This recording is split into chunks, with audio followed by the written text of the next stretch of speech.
America के जंगलों में लगी आग बेकाबू होती जा रही है। आग के आगे दुनिया की महाशक्ति मजबूर है।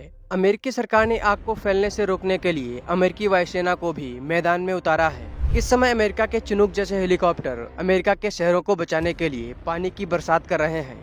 अमेरिका के दूसरे बड़े शहर लॉस एंजलिस के नजदीक जंगल में मंगलवार सुबह लगी आग चौथे दिन भी बेकाबू है। आग ने फैशन की चकाचौंध वाले लॉस एंजलिस शहर के बड़े हिस्से को चपेट में ले लिया है और 10,000 से ज्यादा इमारतें जलकर खाक हो गई हैं। बचाव के लाख प्रयासों के बावजूद 11 लोगों की जान चली गई है और 1,80,000 से ज्यादा लोगों को घरों को छोड़ना पड़ा है। 2 लाख अन्य लोगों को सुरक्षित स्थानों पर जाने के लिए तैयार रहने के लिए कहा गया है। इलाके में चल रही तेज हवा और शुष्क मौसम आग को रोकने के प्रयासों को विफल बना रहा है। इस अग्निकांड को कैलिफोर्निया प्रांत की सबसे बड़ी त्रासदी माना जा रहा है। अमेरिका के जंगलों से फैली आग को हॉलीवुड पहाड़ियों पर पहुंचने से रोकने के हर संभव प्रयास किए गए हैं, जो सफल भी हुए हैं, लेकिन अन्य इलाकों में तेज हवाएं बर्बादी की रफ्तार को कम नहीं होने दे रही हैं।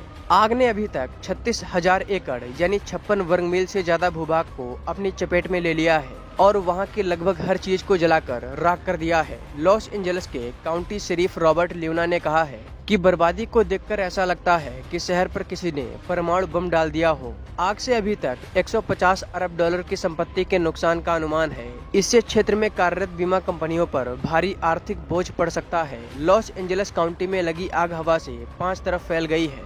आकाशीय विमानों और हेलीकॉप्टर के जरिए पानी और आग बुझाने वाले रसायन फेंककर आग को शांत करने के प्रयास किए जा रहे हैं। इस कार्य के लिए कनाडा से बड़े आकार का सुपर स्कूपर विमान भी किराए पर लिया गया, लेकिन वह एक निजी ड्रोन से टकराकर क्षतिग्रस्त हो गया और उसे जमीन पर उतारना पड़ा।